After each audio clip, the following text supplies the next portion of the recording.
going to change the schedule a little bit. Before I introduce the distinguished panel of speakers we have, I want to bring up our very own Jerry Connolly to say a few words.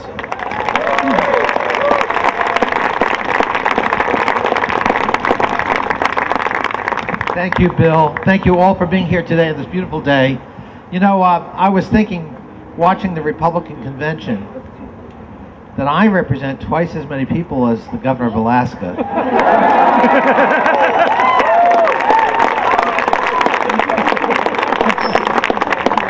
I know how to say a G at the end of a word. I've got 76 country stamps in my passport, not 2. But I've never dressed a moose. I've never put on lipstick and never will. And I can barely see Fairfax City from my front porch. So it gave me some comfort. That's maybe why I wasn't called. But you know, we have a historic opportunity. The events of the last 3 weeks, if we needed a dramatic reminder of how bad things have gone, unfortunately, in the last 8 years in this country, the events of the last 3 weeks tell us all about it. The single worst week in the history of Wall Street was not in October of 1929. It was 2 weeks ago. The largest bank failure in American history, 3 weeks ago. The largest insurance company failure in American history, 3 weeks ago. The 2 largest mortgage holders who hold 70% of all the mortgages in the United States, you and I are now the proud owners of those 2 companies. That was 4 weeks ago. We have the largest single deficit in American history, and in 8 brief years we took a surplus that was paying down the national debt and turned it into the largest single deficit in American history and more than doubled that national debt. And it's going to cost us $1 trillion to create a rescue plan so that you and I can continue to have access to credit and banks have liquidity again. And even then, we're not sure if it's going to work. Meanwhile, we're fighting 2 wars overseas, one of which we should never have gotten involved in, and the other of which we've seen regression in the last 2 years, where the Taliban that protected the terrorists and allowed them to nurture their plot in 9/11 are actually making an enormous comeback. It's time to put the United States in a very different direction. Don't you agree?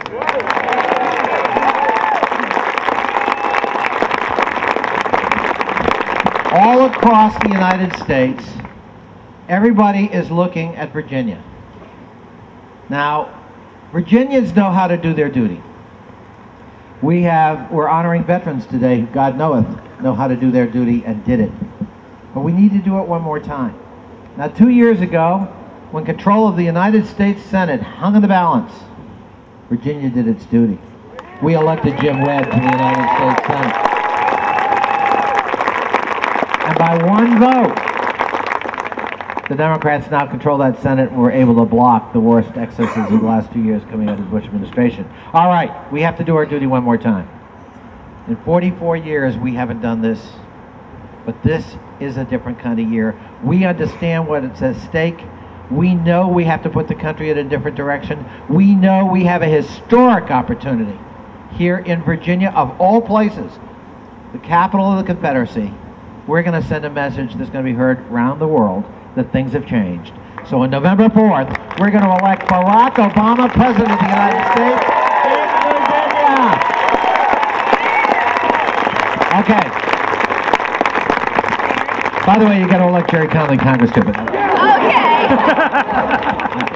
Thank you, Milagros. I almost forgot. But we really have that historic opportunity. There are only 17 more days. So enjoy this party today. But remember, as you're leaving, the three V's of elections. Vote early and often. Volunteer your hearts out.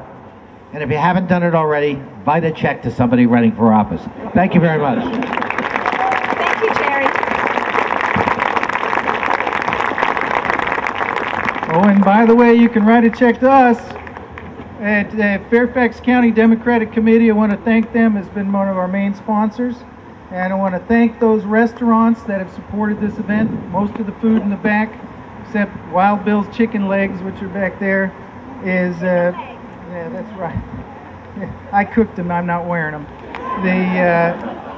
Those chicken legs back there, these restaurants generously supported this event, so please look on your programs, they're listed at the bottom, and whenever you're hungry in Fairfax, please go to them.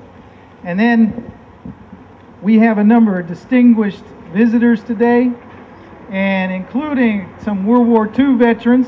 There's at least one up front. I want to thank you for your service, sir. You want to stand up? He's probably the oldest veteran here.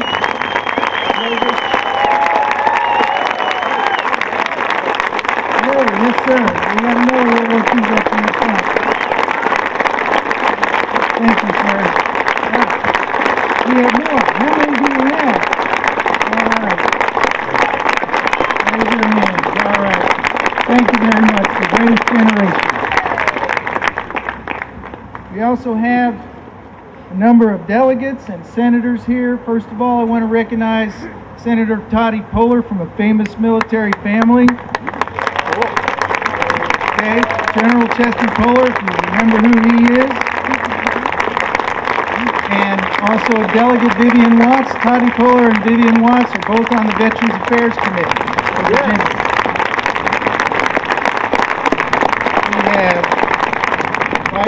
We have Chair of the District, Sharon Bulova. Delegate David Bulova is here. Delegate David Poisson. Delegate Mark Sickles and Senator George Barkley. Thank you for coming, gentlemen. Thank you. And Chuck Peterson just walked in. Hi, Chuck. So, at this moment, I'd like to recognize and have come up to the stage Colin McMahon, who is the chairman for Virginia Veterans and Military Families. Bravo! Well, welcome. As Bill said, I work for the Obama campaign as the State Veterans and Military Families Director. By a show of hands, can I have everybody who's a veteran or a military family member, which means that you have 1 degree of separation from somebody who's serving or who has served in the military?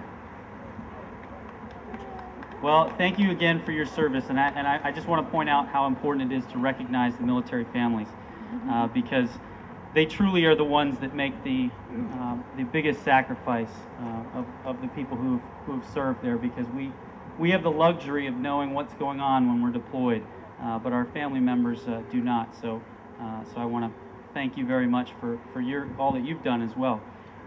But we've got a very distinguished panel of soldiers and 1 Marine. And I don't know if you can see them all over there, but I got a few gentlemen over there that have over a century's worth of experience in the military, and 1 Marine veteran who's also a spouse of a veteran. So before we bring them up, I just wanted to make a pitch for all of you to come out and support our effort to get out and knock on doors and make phone calls to other veterans and military family members, because there's no one that has more credibility with veterans and military family members than all of us. So when we knock on a door and we make a phone call and speak to people and we tell them why we're supporting Senator Obama, they take a moment to actually listen to us and make their evaluation based on what we've said there. So if you haven't already done so, please visit your local Campaign for Change office to help out there. They could use it. And if you can't give some of your time, then bring some water, bring some food, sign up to house different volunteers that are coming into Virginia in the last couple weeks here. So please, whatever you can do, we would greatly appreciate it there. So I'm going to let our distinguished panel do the rah-rah stuff there. So I'm going to turn it back over to Bill, and he's going to do a nice introduction of each. We have another distinguished gentleman that's present with us. With us we have Lieutenant General retired U.S. Army, Julius Beckton. Sir, would you like to stand up?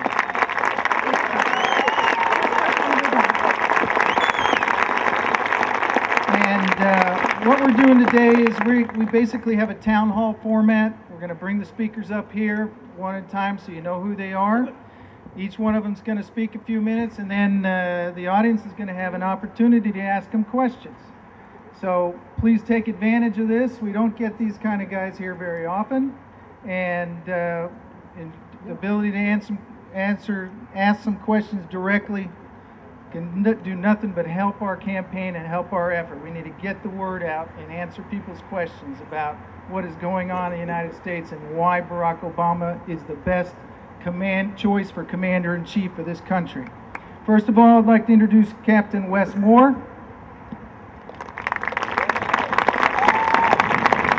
Distinguished Speaker. Colonel Larry Wilkerson.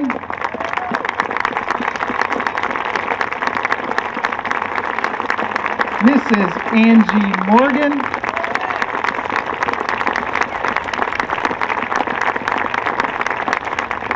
General David McGinnis.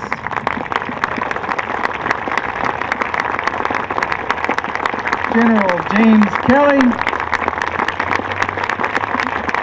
And give a special loud round of applause to Medal of Honor winner Captain Paul Buca.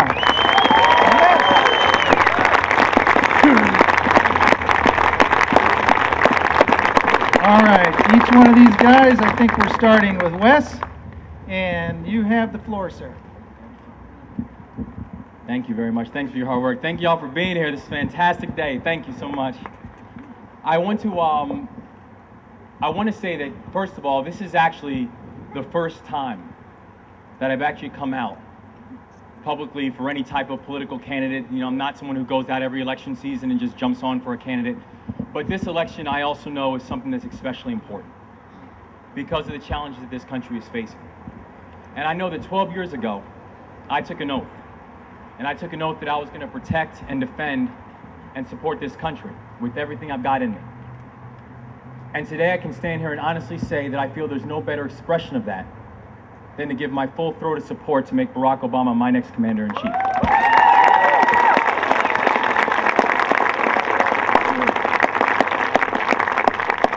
Now, before I left for Afghanistan, I'm actually a Maryland resident, so I know this area very well. Before I left for Afghanistan, my grandparents, they gave me a Bible. And inside of that Bible, they just wrote 4 simple words. Have faith, not fear. And it was those 4 words that not only supported me when I was overseas, but also the soldiers under my command during what were some of the most trying days of all of our lives. But the amazing thing about those 4 words was not only were they important when we were overseas fighting, but how important they were, I noticed, when we came back overseas, and how important having that faith and not that fear is in everything we do in our everyday lives. And throughout this campaign, there have been people who come in and they can attack Senator Obama and they can say, no, he's too risky. It's a risky choice. Well, I think it was said best that the riskiest thing that we can do right now in this nation is continue along the path that we've been on. And I think military personnel and military families know that best. As Albert Einstein said, as Senator Obama alluded to earlier, you know, doing the same thing over and over and expecting a different result is the definition of insanity. And that's exactly what we'll be doing to continue the same trend and not do anything to try to change the course. And the beautiful thing about what Senator Obama is talking about, Senator Obama is not asking you to have faith in him. He's asking you to have faith with him. He's asking you to believe that this country can be something better, that this country is something better, and that it's just time for us to dig in as Americans and get the job done. Now, I have all respect in the world for Senator McCain and his military service, as I know we all do. But one thing I also know is this election is not about history. And moreover, this election is not about making history. This election is truly about seizing history and seizing America's proper place in the world and its leadership in the world.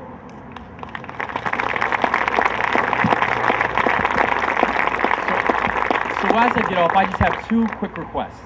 One quick request is something alluded to what Colin was talking about earlier, and the fact that as all the military folks here know, it's really going to be the ground soldiers that's going to get the job done. It's the folks on the ground, knocking on doors, making sure people are getting out to the polls. That is what's going to turn Virginia blue. That's what's going to help Senator Obama win this election.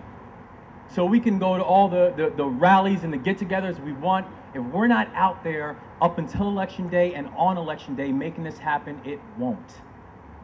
We have got to be out there and be committed to making a change for this country. Because again, this change is not just for us.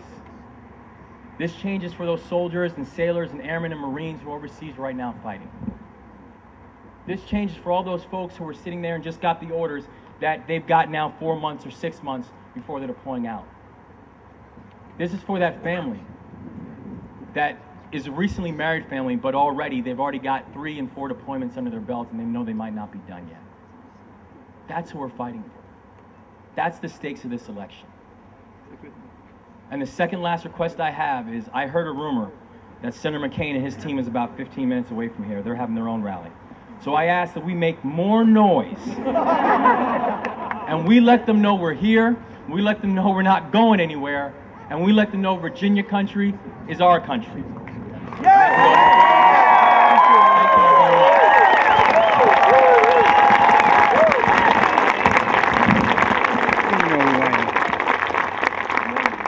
Larry Wilkerson.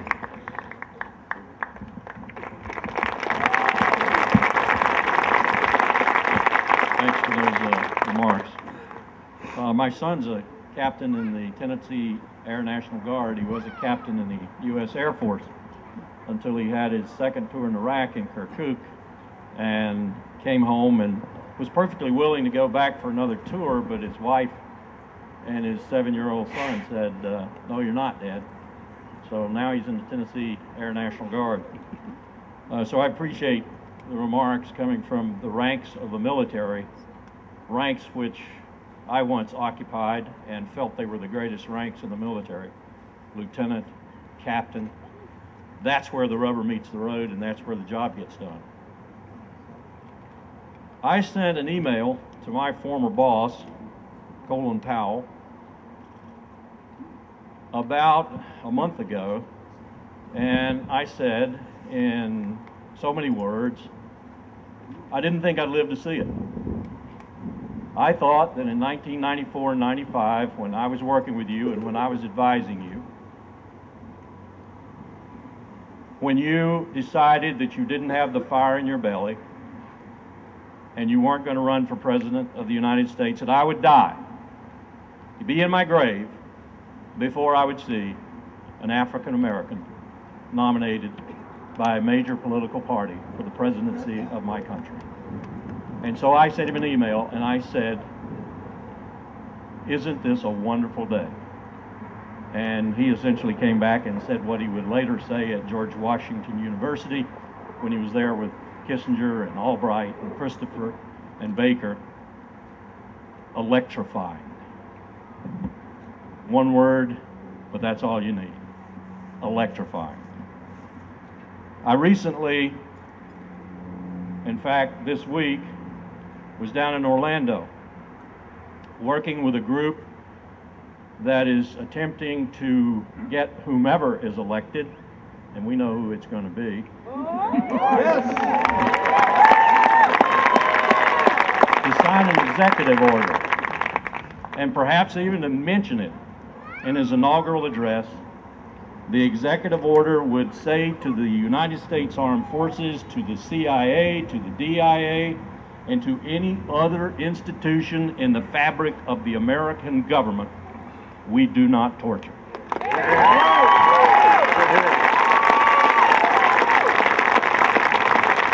And then, in order to teach the world, because they do not judge us by our rhetoric anymore, ladies and gentlemen.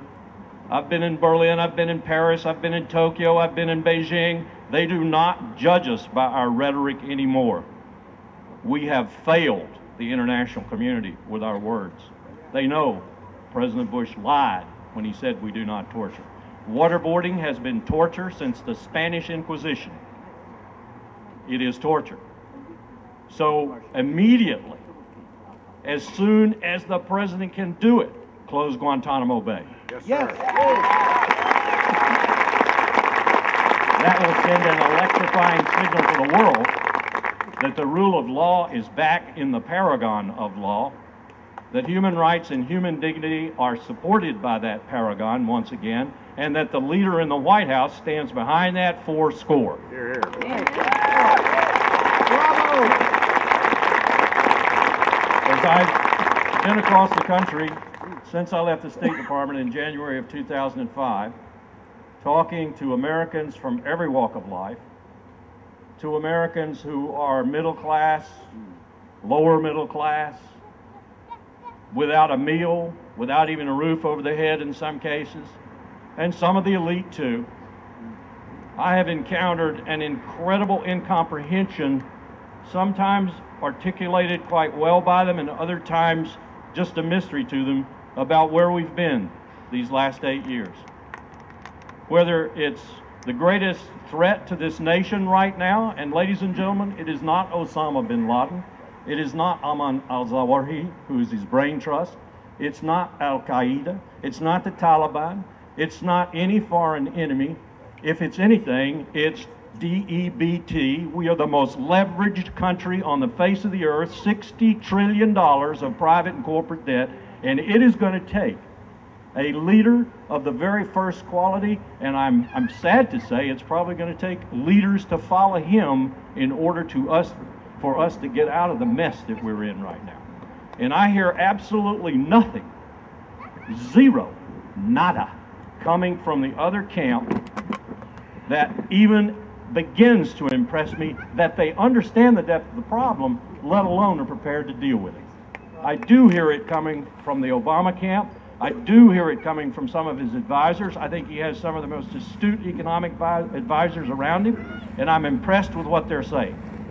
And I know that they can't say everything right now because we'd all be scared to death if they did. We are going to require the greatest amount of good, solid, character-based leadership, knowledge, and wisdom for the next decade. Yes, decade. In order to get us back to the point where we are the greatest economic power in the world. Because, ladies and gentlemen, if you aren't the greatest military power either. And you're in a position where almost anyone in the world who's selling oil, who's selling gas, who has astronomical amounts of it, like President Putin and Medvedev, or whether you're like Saudi Arabia or whatever, you can begin to dictate to us. This last 8 years has been a waste too because there's been no energy program. The energy program has been consume. The energy program has been non-existent. There's been no planetary warming program. This is the most unprecedentedly incompetent administration in the history of your democratic republic. And I'm standing up here as a Republican telling you this. There are people like Richard Bruce Cheney and George W. Bush and David Addington and a host of others I could name who have stolen the Republican Party, and it will be dead to your triumph for the next generation. And that's another thing I find about Barack Obama that impresses me to the maximum. He is unflappable. He stands in the face of all of this. He takes the abuse. He takes the criticism. He doesn't get angry. He just comes back. And that's what we need. Because there are a few people left in my party, like Senator Chuck Hagel, like General Colin Powell. There are a few people left who have a brain and who understand that the Constitution of the United States is not an anachronism, that it is what indeed made us what we are in the first place, however flawed it was, and who understand that we have to work together in order to get things done. And I see Senator Obama as being the person who can use the bully pulpit to bring us along and use his other skills to bring enough of those members of my party along to where we can meet some of these incredible challenges that we're confronting right now. Not the least of which is our national security. When I go around the country and I tell people about what's happening in the world, and I tell them about what our allies think of us and our friends think of us, a Canadian Prime Minister said to me, "We don't hate America. We exist underneath your security umbrella. Without your economy, we don't know what we'd do. But we are scared. We're scared that there's a headless giant in the world." That's absolutely correct. We've had no leadership for 8 years. Think about it. The only leadership we've had is that of Dick Cheney behind the scenes, corrupting our Constitution, corrupting everything we believe in, and advocating publicly for torture. This is absolutely incredible. In Orlando, I was with Lieutenant General Soyster, Brigadier General Zanakis, the head of the chaplain, or the head of the Catholic Church for that area, Bishop Whites. I was with an imam who has about 40,000 Muslims in his district, and much to my surprise and joy, I was with Pastor Hunter, who has a church whose attendance in evangelical count is over 10,000. We're all sitting there talking about how torture isn't American. And I turned to the pastor and I said, "I'm really excited about the evangelical community fracturing the way it's fracturing." And he said, "Yes, the environment and torture has done it." I said, "God bless you." This coalition of people was unique, and we were all there to say that Americans don't torture people. In that respect, Senator McCain was right when he simply said it's not about them, it's about us. When we break our laws, when we demean our values, we diminish our real power in the world, because our real power in the world is as much made up of our ideas and our ideals as it is our aircraft carriers and our bombers and so forth. And that's what I mean when we have to restore that reputation in the world. And I see the eloquence of Senator Obama, the wisdom and judgment of Senator Obama, the skills of Senator Obama being the greatest instrument from the Oval Office in doing that over the next 8 years. Thank you.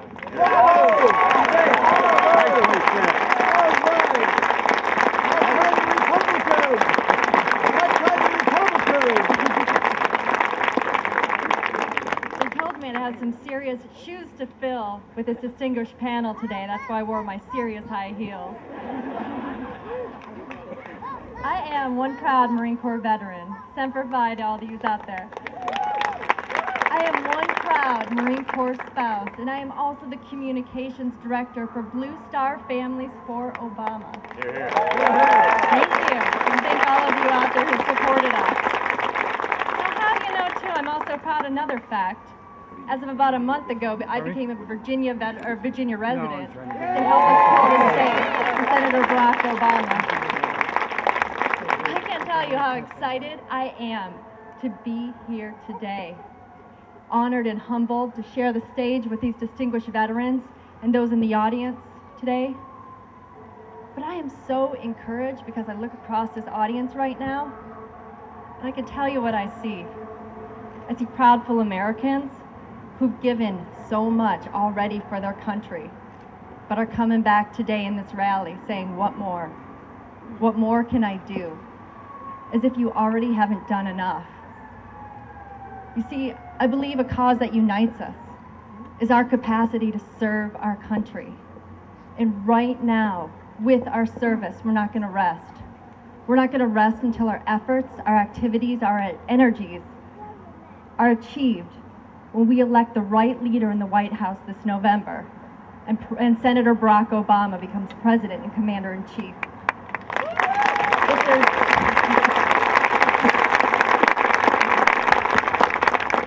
If there's anything I know about this audience, I know you know what leadership looks like. You know that a leader, it's not about a job title. It's not about power. It's not about all the money in the world. A leader is someone who influences outcomes and inspires others. And we see that same leadership reflected in Senator Barack Obama. And we see that his leadership, it transcends politics. And that's why here today, we've got some diehard Democrats, I know. We've had people who've never voted for a Democrat in their life.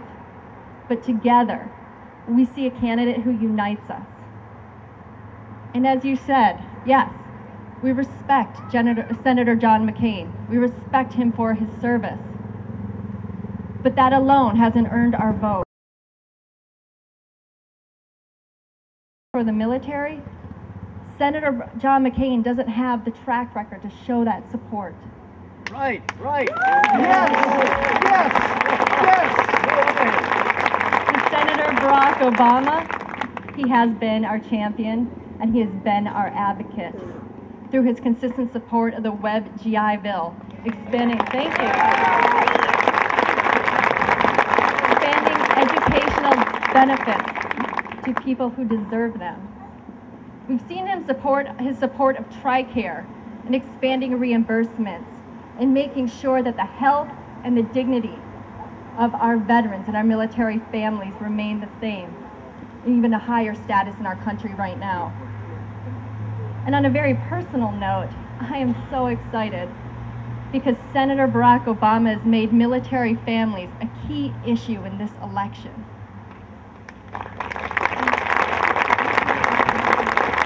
And he's promised to put a military family advisory board that reports directly to the Secretary of Defense when he is elected.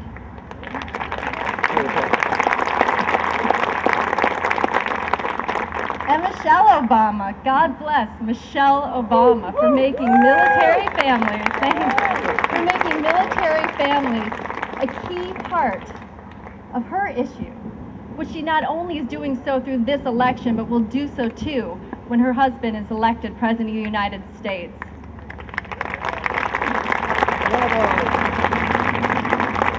I know military families, past, present, and future, we have unique challenges. With the high operational tempo our service has been through, with routine and constant and consistent deployments, there has been a strain on our military family community. On a very personal note, I have a 3-year-old. My husband just returned from a 1-year deployment. My 3-year-old has lived in 5 different homes. And let's take that to a larger scale. I don't know if you're aware of this, but foreclosure rates for military family members, because of all the moves, are 4 times higher than our civilian counterparts. And don't you think it's amazing that with Senator and Mrs. Obama, we're going to get voice to these issues, to present true change, and to increase the quality of life for our veterans, our military family members.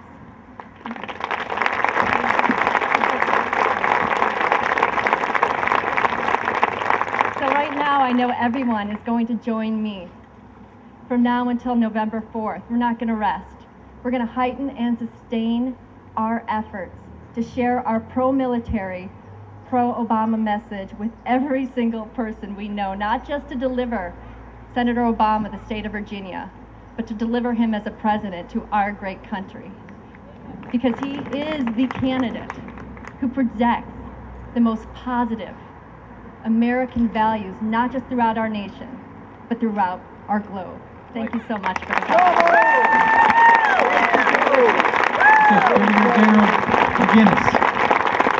Thank you. This is Virginia, and as the first speaker said in his campaign pitch, more for the presidential candidate than himself, we lead the way. I mean, Virginia decided whether we were going to be independent or not. Virginia decided and orchestrated this republic and organized the colonies so that we could be what we are, and that Constitution created that Constitution that's already been mentioned. I want to talk about 2 things. I want to go from the big deal down to what's of personal interest to all of you. So I'm first going to talk about strategy, and I want to talk about defining moments. One of my first defining moments was being home in a blizzard in 1961. Didn't have to go to school because the snow was building up outside the house, and I listened to a young man from Massachusetts talk. 6 years later, I had a Green Beret in my head, and all of us many of us, like Larry and everybody here, have spent decades instituting that vision, that hope. I had another defining moment earlier this year when I got a phone call from an old acquaintance named Susan Rice, who said, "Dave, can you come to Chicago in a couple days? I want you to have lunch with somebody." And I did. And I had lunch with this man, and I talked with him, spent about 3 hours with him, with a small group of other retired generals. I think there was about 11 of us, and 13 of us, and 11 of us decided to stand up with him. But during that conversation, I learned a lot. I learned that here was a man who I could trust. Here's a man who wanted to learn how to be commander-in-chief and was willing to listen and was willing to be held accountable. That's what you want in a leader. And that's what he is, Barack Obama.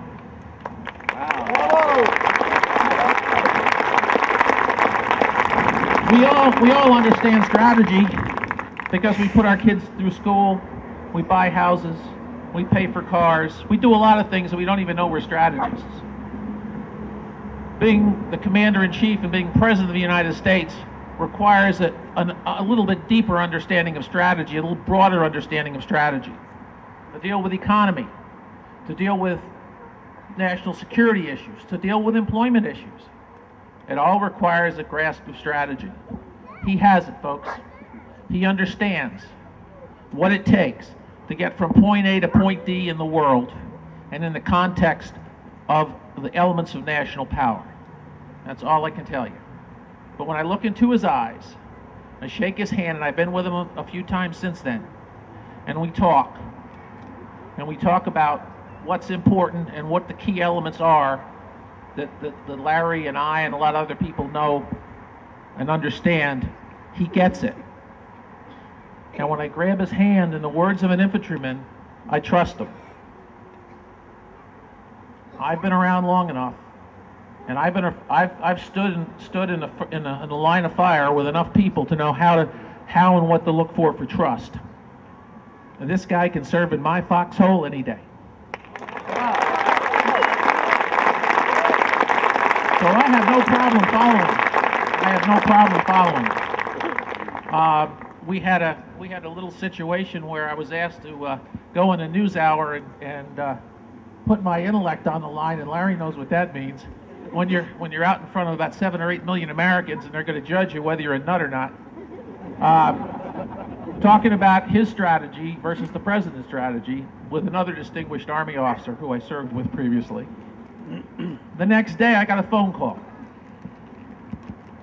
It was from him, and it was just thanking me for supporting his policy position and helping him. That's what leaders do. Leaders reach out to people who are serving them and pat them on the back. Basic stuff. This guy's got it all. He's got the strategic vision. He's got the basic stuff you'd expect from a good infantry captain. He's a great guy. And because of that, he also understands what you're going through. So I'm going to transition to the veterans issues. And before I talk about what he's done, I'd like to show you how much, we talk about his insight in Iraq, his insight into a number of issues that he called well before anybody else did. Veteran support and care of veterans are in line with all of that. You probably don't even know it. But before I talk about him and his support of veterans, I'd like to let you know about the support that some people among you who were introduced today did to support you. They passed something called the Wounded Warrior Act, the General Assembly of Virginia.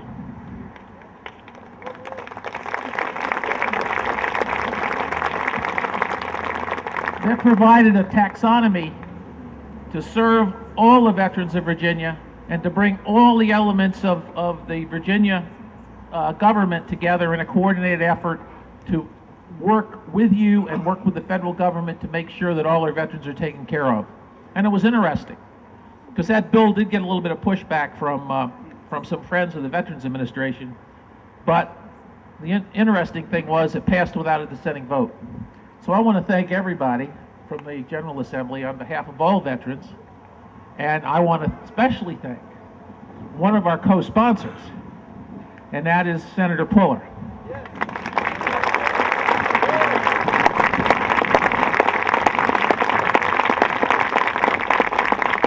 He led the battle for us in the Senate, and I know he's from the other party, but Kurt Cox led the battle in the House.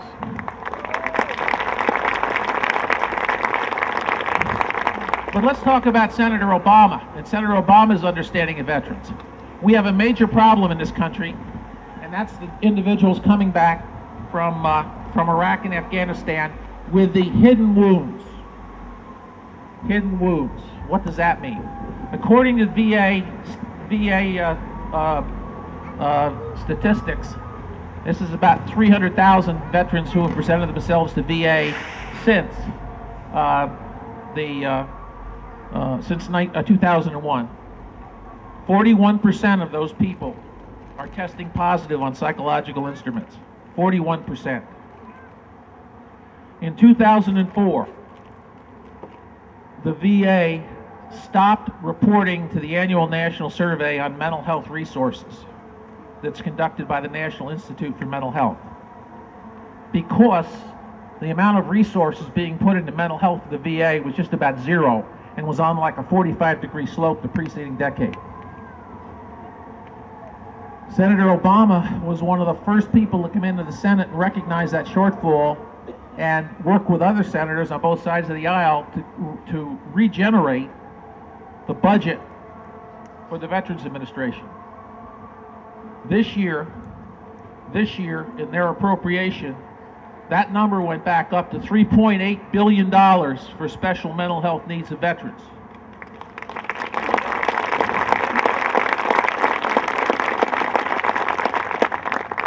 $450 million for substance abuse needs of our returning veterans, and almost $200 million for homeless veterans.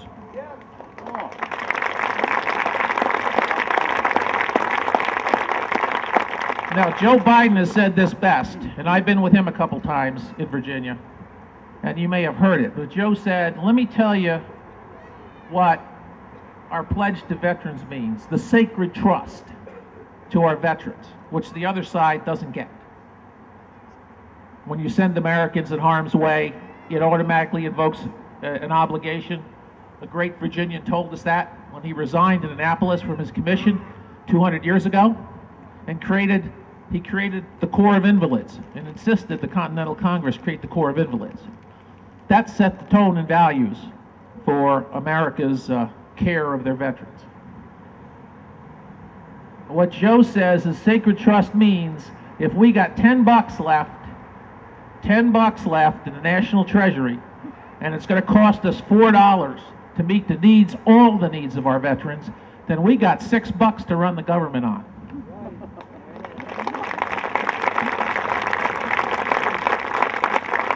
And you know, they're not just saying it because of what I told you before. I believe that they mean it, and I know they mean it.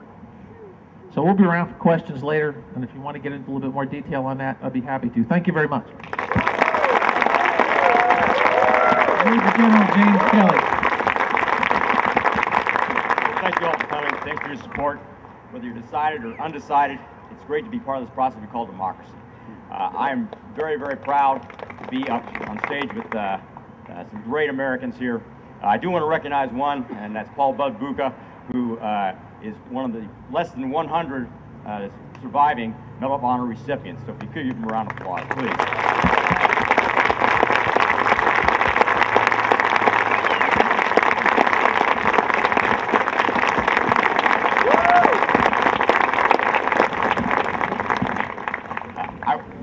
He taught at West Point when I was there, so I was a kid idiot under him, and graduated summa cum laude.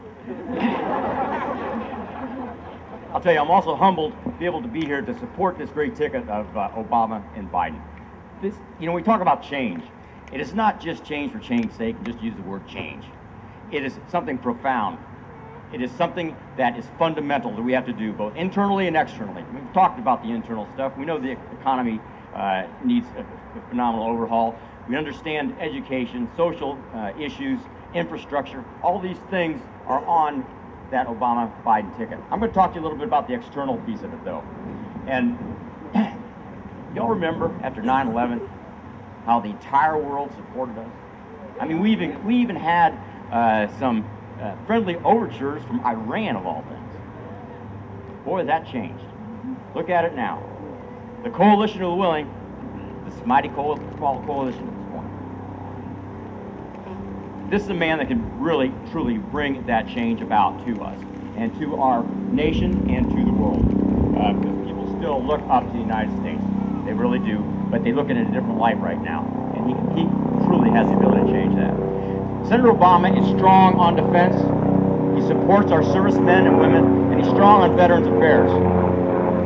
He voted for the $6.7 billion that we're going to use to help rebuild our Army, which is overstretched right now. He voted for increased intelligence assets that we need throughout the world. Oh, by the way, Senator McCain voted against those. He voted for the last up-armoring of both vehicles and personnel gear. Senator McCain voted against that. He voted for the GI Bill for the 21st century. Right. Senator McCain voted against that. He knows and understands what is necessary.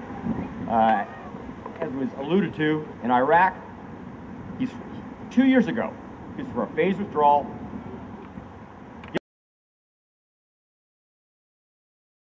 To pay more attention to Iraq and help them rebuild their infrastructure. The current administration has decided that's a good idea now. In Afghanistan, he said a year and a half ago, we need more soldiers on the ground. We need to help their police force. Their infrastructure needs additional help. We've got to stop this porous boundary we have. He's doing that now. This current administration has decided that's a good idea. I'll tell you that I spent just under 15 months in the Middle East. Spent the Iraqi government to step up, get other countries within the area. Did time in Iraq, Afghanistan, and was able to actually travel from Pakistan to Djibouti. I had to look Djibouti up. It's a little tiny place in the atlas. And I will tell you that the way we were perceived over there, even by the people that the Kuwaitis and people from Qatar that are our closest friends, has really gone down. It has tremendously gone down. They're Islamic countries surrounded by Islamic countries. I met a young senator from Illinois in Kuwait, and I took Senator Obama around to all the camps, and he had breakfast, lunch, and dinner with soldiers, sailors, airmen. In 2005, I had a very unique experience. Marine Unit Coast Guard, and played 3 basketball games. Lost all 3. Blame me. I'm a vertically challenged general here, you know. This is kind of tough. I'll tell you what. He signed everything, took every picture until there weren't any soldiers, sailors, anybody left. And he came up to me afterwards and he said, "Listen, I'm not for this war, but I'm going to support these soldiers. I will take care of them."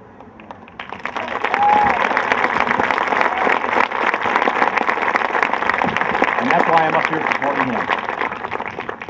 supporting Senator Obama. And I also had a unique experience during the surge.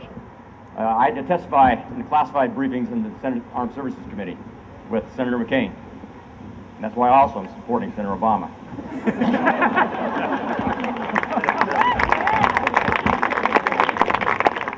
I'll tell you that President Obama is going to be a phenomenal commander-in-chief. And I'm not going to run out on a limb at all by saying I predict he will go down in history as one of the greatest presidents we've ever had.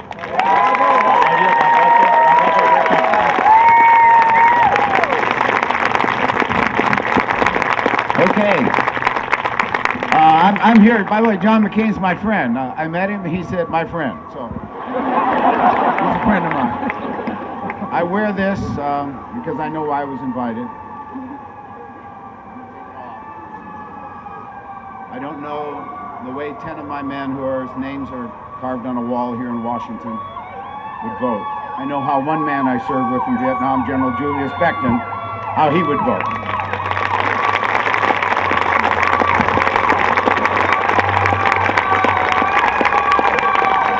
They're coming. They're coming. Here they come. McCain's after us.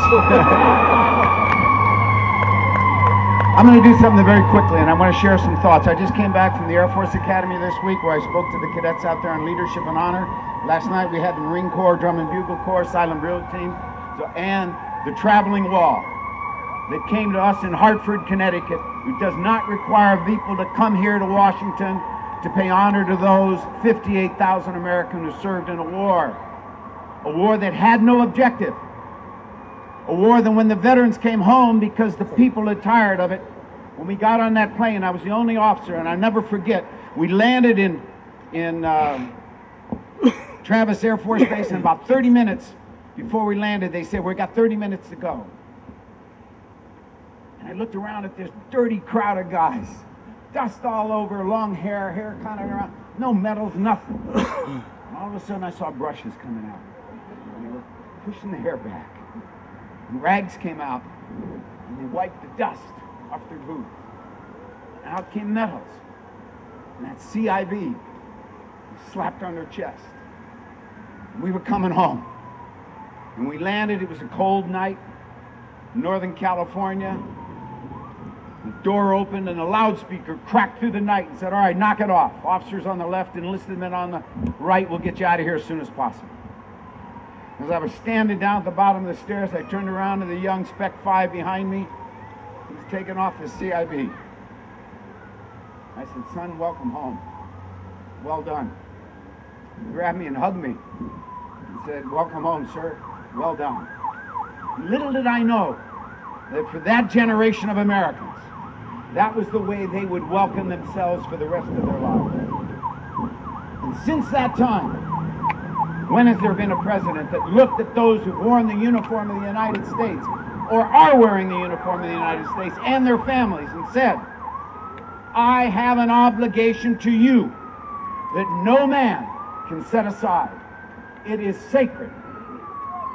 We have that man now. He does not need to wear the uniform.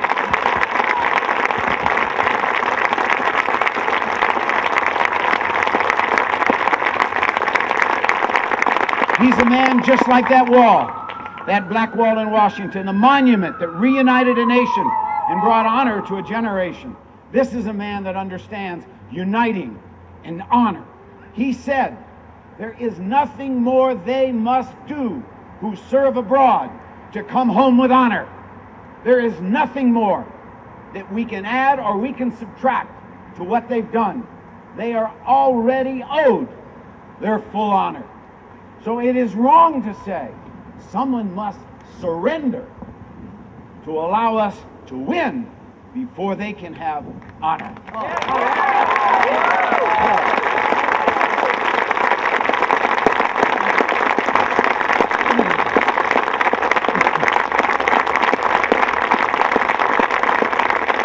When I had to introduce Senator Obama one time, it was on leadership. I decided I would just tell him about leadership. About 15 years ago, I was giving a speech at the Merchant Marine Academy. Hell, I didn't even know where it was.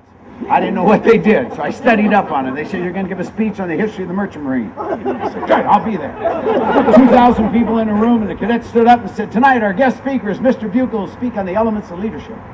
I said, "No, I'm doing the history." And this kid said, "No, you're going to talk about leadership from your heart, not from some book you might have read." Now, first thing I thought is, this country's in pretty good hands. And I wanted to give you five of them. First of all leadership built on integrity. When you see leaders' popularity polls go down, like the president, it's not because we don't like him. We're not going to have a beer with him or have him out to dinner. That's popularity. When you're friends, you don't like him anymore. He's not my friend. He's my president. And when his popularity goes down, it means we don't trust him. That's what it means. We do not trust him. Any leader that we do not trust, we will not follow. And if you do not follow, he's not leading. So integrity is the foundation of all leadership. Next comes confidence. You gotta have the guts to stand up and say, "My turn." Now, others told Barack Obama, "You just wait a while, kid. Just take your time. Let us do it." He said, "No, I'm ready." He has the confidence. The other is competence. You got to be pretty smart at what you're doing. Those who are, nowadays you don't need a GPS, you know where you are, but those in Vietnam guys, we had to read a map, right? Our men let us know if we didn't know where we were, right? I'll never forget one of my men says, "Thank God you know where we are, sir, because those are a lot of bombs coming in here." So we have integrity, confidence, competence, compassion, because we're not leading numbers, we're leading humans. We're leading humans. And we have to understand they have the same fears. When they cry, it's not because they're cowardly, it means because their heart is aching.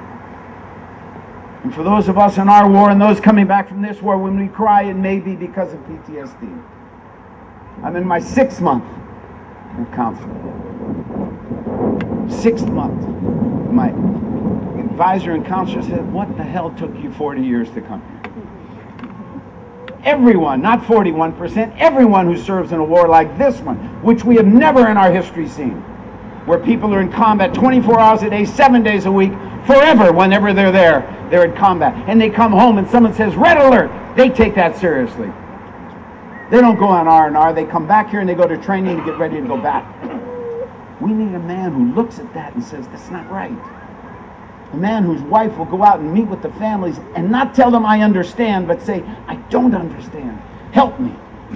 And has the respect and courtesy never to take one of the stories she has heard from those honest, caring military families and used it for political gain.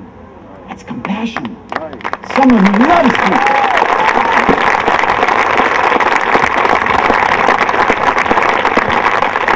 And the last characteristic is humility.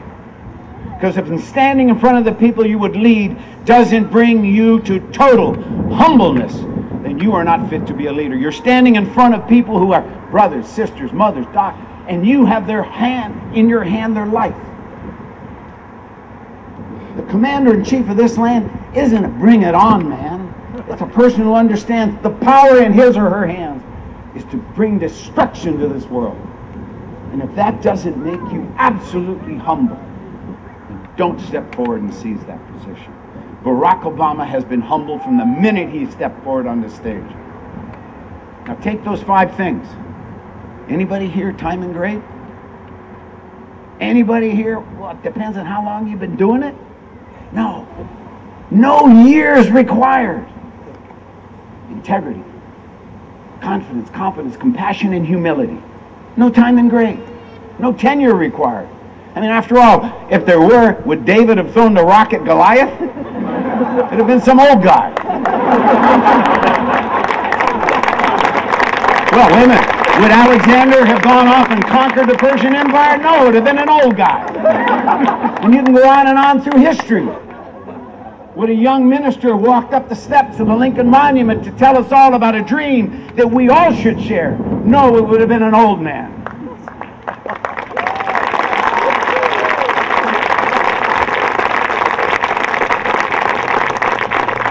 My boss in Vietnam, Julius Beckton, would have said, "Captain Bucher, you're too young. You may not command your unit. It'll be an old man taking that job." So here we are today. It's pretty simple. If I brought all the Medal of Honor guys up here and just showed them to you, you'd say, "Well, who the hell are they?" I say, "Well, they'll put a... Oh, now I know who they are. They look like you and me. Some are tall, some are short, some are fat, some are skinny. We're black, yellow, we're everything. The only difference is one time in their life, bang, they said no more. And they challenged destiny, said no. 2 years ago, a man stood up in Springfield, just like another man stood up in Springfield. Tall, lanky guy. Known for his oratory. Except that guy had only done 2 years in Congress. That was it. But he was a lawyer in Illinois. His wife's first name began with an M. Had 2 young kids he was going to take with him if he made it. The other one was at Harvard. We don't count. And he stepped into a thing where a nation was torn apart and a war was raging. And they said, "You have no experience. You haven't done this before." And that man, then and today, said, "Yes, I do. Yes, I can. I have within me the potential to change this world, as do you." Just as my hero in life, a young lady got up in the morning, and she did every morning. Went to go get a bus to go to school. go to work. She walked down to that bus stop, got on the bus that day. Walked halfway down the bus and said, no, not today. Not today. She sat down. The world came at her and said, you can't do that. You're not allowed to do that. The law says get to the back. She said no. She sat down. She didn't do it the day before. She didn't do it the day after. She did it that one time, just like those men wearing the medal. She stood up the next morning and realized that she, Rosa Parks, had changed not just Montgomery, not just the southern states, not just our country. She had changed the world.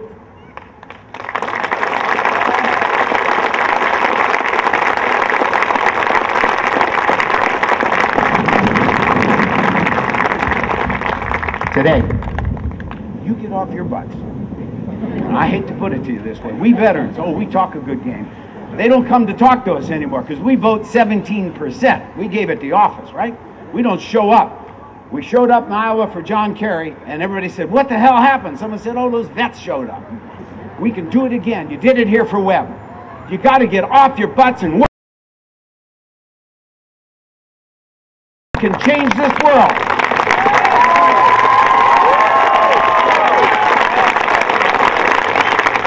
And by the way, for you Vietnam vets, the opposition is a Vietnam vet. We've been in charge 20 years. You go tell your grandkids what we've delivered. A buck ain't worth a buck. You can't buy a buck's worth of gas because that doesn't get you anywhere. Our friends don't want to see us. Our enemies really hate us. We're the only country a generation on the history of mankind that first started deficit spending, started 2 wars, and then went into a recession. So you know what? For us, the Vietnam generation, give it up. Let the young take care of the future and let's go for the ride. God bless you all.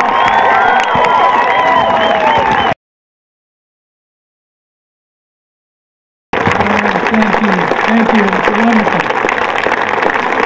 Close. Okay. Navy corpsmen, Army corpsmen, Navy doctors. I'm married to one of those Navy doctors. Deja vu. This panel. My question. Thank you. Yes. General McGuinness, please. Well, Bud spoke first, but yeah, there's a big parallel. I think we all agree. In fact, I was thinking about it coming up in the car from Williamsburg. There was no WMD. Iraq wasn't the font of terrorism, as Larry can tell you probably better than I can. Yeah, it was. We were definitely given a bum steer on why we should go to war in Iraq. And I think a lot of people, including myself and a neighbor of mine named Tony Zinni, you may recognize the name, you Marines, were saying back then, wrong time, wrong place, wrong reason, along with Senator Obama. I don't know, but yeah, we got a bum steer. Larry, you want to say anything? I just re-emphasize what he said. I was in the belly of the beast. I participated in the lie. I've said before, I'll say it again to you, it was the lowest point in my professional and personal life. I've done a lot of research since then because I teach this on 2 campuses, William & Mary and George Washington University. And the research has shown me that the lie was a lot deeper and more profound than I even thought when I left the State Department in 2005. And I'll just close by saying the Vice President of the United States not only lied to the American people and to the Congress of the United States, and particularly a man named Dick Armey, but he also lied to the President of the United States. And all of this is going to come out because in our country, you can't keep secrets, not for very long. And historians and others are going to find this presidency and this vice presidency, as I said before, the most unprecedentedly incompetent, secretive, and abusive of power in our history. We have to deliver. Question 2. Well, it's just a general question. Do we need to reinstate the draft? I was asked that question in 2002, or I guess just before or after we invaded Iraq. I guess it was about 2002, 2003, by a member of Congress, member of the House, Jim Cooper from Tennessee. I've been looking at that ever since. I don't think so. Maybe a good idea, but in the present direction the Army's going, yeah, we probably will. Do we have to continue to go in that direction? No. I think Senator Obama has taken the lead already on this. He's saying that he wants to increase the size of the Army by 60,000 people, increase the Marine Corps a significant number as well. That the main reason that Army members and Marine members are going so often is because the Army can't recruit. And even though they tell you, they just had last Friday, they had a press announcement of all the services and how they recruited. And I can tell you, I got the numbers, and I've been tracking those numbers since Jim Cooper asked me. And I looked at them again last week after I heard that press release and heard that report. And the Army is not making their numbers, they're not making 2/3 of them. That's why, as I forecasted on the NewsHour in 2004, we're doing 15 months in country and 9 months back for the Army. And if it keeps going the way it's going, it's going to be a lot tighter than that. The main reason is that we don't have a leader going out and calling for people to enter national service, supporting the Army leadership, so that in creating the environment for that people are willing to serve. Barack Obama has talked about. Barack Obama has said, and you've heard him call. I mean, he called in the debates. He is entering a call for national service. He expects everyone to contribute in one way or another. And there's a mechanism that will help, and it's tied into the college assistance for national service. And if you use the student loan program as an incentive, and with the right leadership and the right international environment, you'll be able to fill the Army and fill the Marine Corps and fill all the services with capable, intelligent human beings who are willing to serve. It's all about leadership.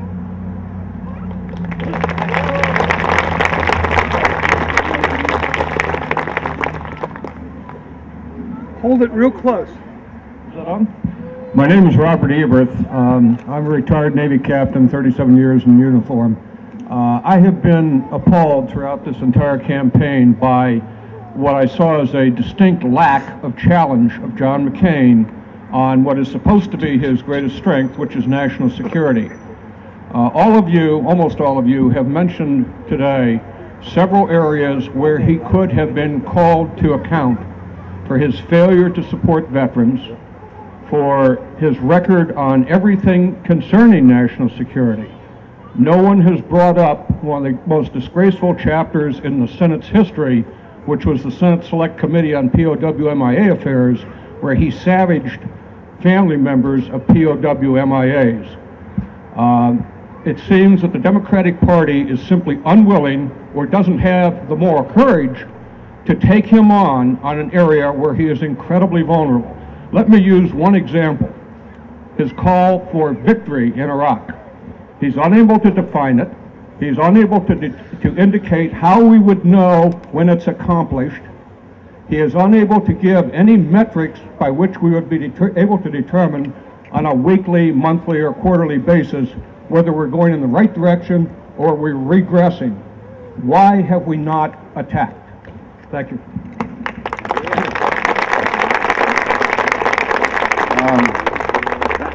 Let me answer very quickly. My mama told me one time, and I came home griping about my teacher, and then griping about the kid that did this, and griping about the kid that beat me in a swimming match. She said, I'm getting tired of you telling me what's bad about them. If you haven't got something good to say about yourself, just go to your room and keep quiet. We as a party, do not have to savage someone to say and speak and applaud and champion the merits of our candidate.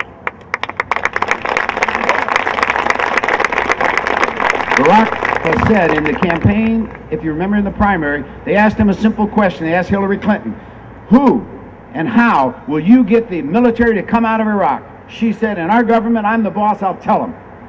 Barack very subtly said, it is my responsibility as Commander-in-Chief to clearly define the mission and then help them by giving them the resources for them to accomplish it. He understands that question. Nobody has asked, and it's an important question today, that if you're going to stay in Iraq, as people say they will, to what end? To what end? When will it end? You use three characteristics. It comes out of a Harvard Business Report in 1972, written by Hitch and McKean, the two people that worked for McNamara. Unfortunately, McNamara never read the damn thing. Otherwise, we would not have been in Vietnam. But that's the important thing. I don't think we as a party need to savage, rip down, destroy the other side. It's not important. Little things might be important. If he were not George Bush, he should have told us 4 years ago, not yesterday. But that's all. So let's not.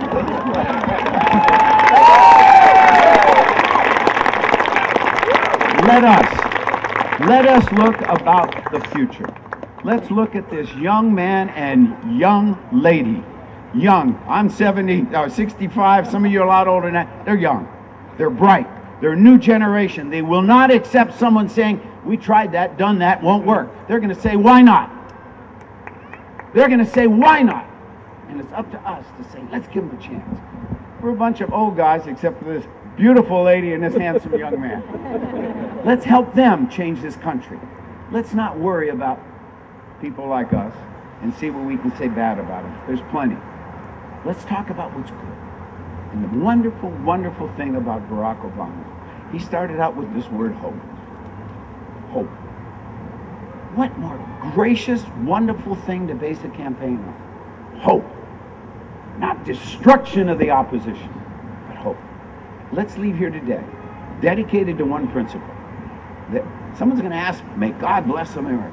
Let's leave here saying two things. May we be worthy of the sacrifices these young people and people like them for generations have made for us. And may we lead our lives worthy of that blessing that we're surely going to ask that someone give us. Let's not spend our time worrying about how can I tear down this man. He's done enough for himself.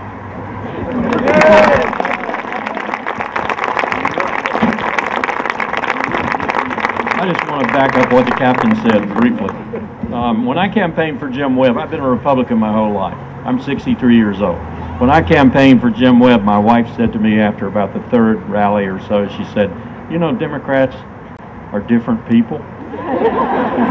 They are people.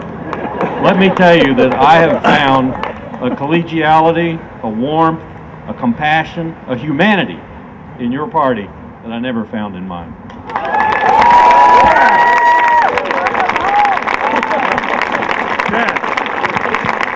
You got one right there. Excuse me.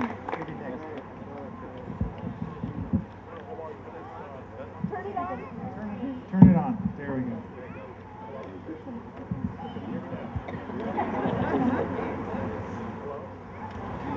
Oh well. Now we're having mic problems. Why don't you ask your Have him come up question front. first, sir, and we'll Have him take go the up front mic and hand him a mic. Okay, my name is Julian Meade, retired Air Force.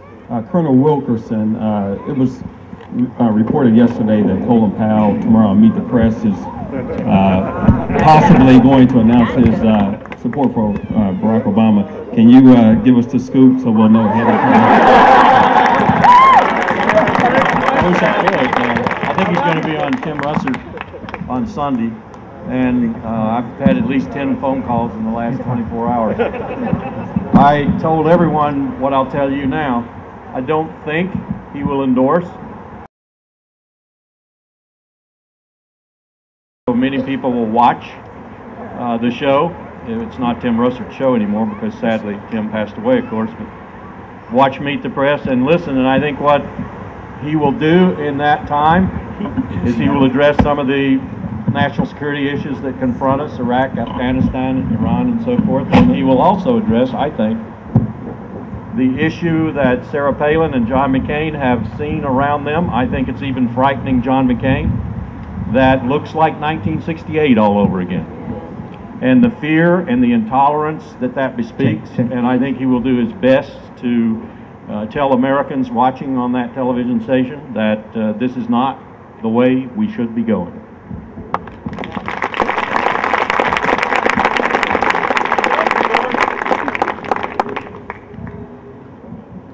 How are you? My name is Ricardo Coleman. I'm a 9-year Air Force veteran, 4.5 years in the Air Force Presidential Honor Guard, last 4 as a counterintelligence agent with the Air Force Office of Special Investigations.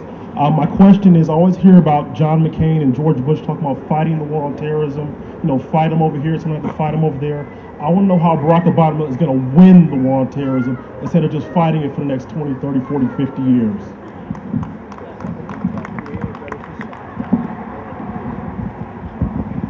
Thank you. Thanks for the question, Ricardo. I mean, I think the interesting thing, and it's kind of alluding back to what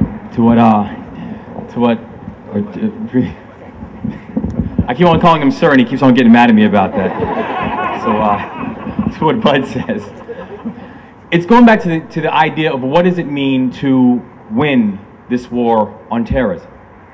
And I think as Senator Obama has alluded to, and I think it was a very good point that Bud brought up earlier, was he understands the basic nuances of a lot of these wars, and particularly these wars against concepts.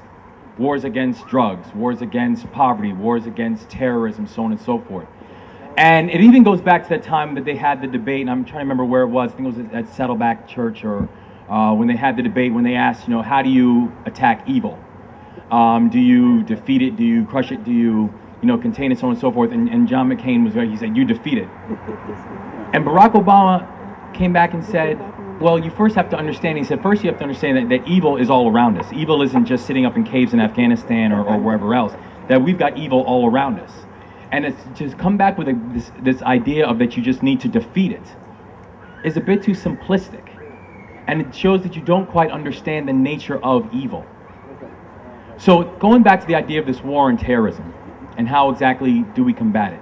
One of the beauties that Senator Obama is talking about when he's talking about how exactly we're going to change the entire approach is he is going to offer this strategic mission of what exactly are we meant to accomplish with this. What exactly are the tangible goals that we're hoping to get out of both the war in Afghanistan and also the war in Iraq? And then making sure that we're giving our generals, our sergeants, our officers, all the resources they need to accomplish the set mission and then move on from there. So again, this idea of fighting and winning a war on terrorism, it really goes back to a larger concept of really truly identifying where the enemy is, who the enemy is, and then being able to provide the resources to actually get that done. And again, looking at it under the auspices that I think the current president has laid it out is, I think, not only ineffective, but also it's a bit naive to understand, to looking at the global context and a lot of the gray areas that exist and the challenge that our soldiers and sailors and airmen and marine are facing every day when they're over there. But that's one thing I know about Senator Obama is that we actually will have a clear mission as to how exactly we're going to work with our troops in Iraq and Afghanistan to get that done. Let me add to that. He's absolutely right. And first of all, terror is a third level tactic of psychological warfare. So fighting terror is not really a national objective. Fighting the cause of it is, and that's exactly what he said. The other thing that you need to understand in the issue of resources is the military can only do so much in this process. And when they succeed, then you need to bring in all the other elements of national power to reinforce and consolidate. One of the things they teach us, they taught us all as lieutenants, is when you take the hill, okay, the battle isn't over. You got to consolidate the objective and repel the counterattack. Remember that? Those of you who are in the military, Marines and Army? Well, in strategy, you got to do the same thing. We didn't win World War II on the battlefield. We won World War II with the Marshall Plan and with MacArthur's concept in Japan. That's what won World War II. And we're not going to win the war on terror on the backs. I'm not bad-mouthing McCain, but a lot of people turn around and say, well, Dave Petraeus is now at Central Command, he's going to take care of everything. That's not, one guy can't do it. So it's complicated. Senator Obama understands it. The guy gets it. I mentioned that before. My young friend articulated it very well, and that's what's going to bring victory. And it's not going to be defined on the battlefield. It's going to be defined in America's position in the world and the stability of the world, and that's how we'll define it. Thanks.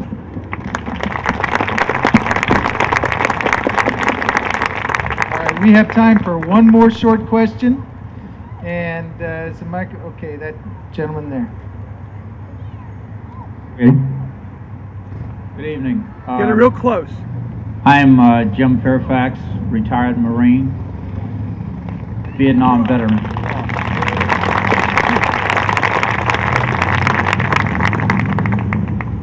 First of all, I would like to commend what I've heard as it relates to leadership. I agree at 110%. But my question is that there's one thing that has puzzled me, and it's not to necessarily denigrate John McCain, but he and Sarah Palin seem to relish in calling themselves mavericks.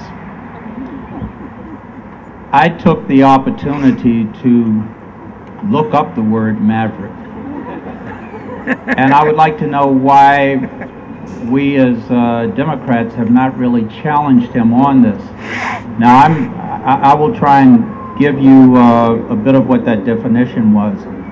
One part of the definition spoke of an orphaned calf, a baby cow that's lost its mother and so on.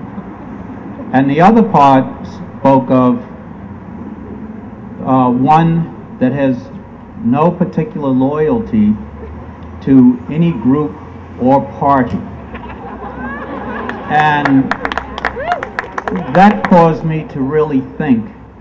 And in my thoughts, I said to myself, if I were a young voter, first-time voter, 18 years old, or a seasoned, elderly, senior voter, which I think I fall more in that category, or if I were black, white, Hispanic, male, female, I don't believe that I could trust a maverick to look out for my interests, let alone the interests of this nation.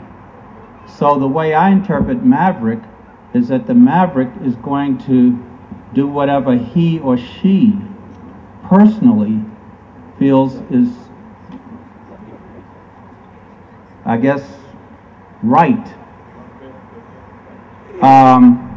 So I would like to know why that has not been challenged. I'm not the smartest person in the world, but in looking this up, it just seems that it would be challenged more openly.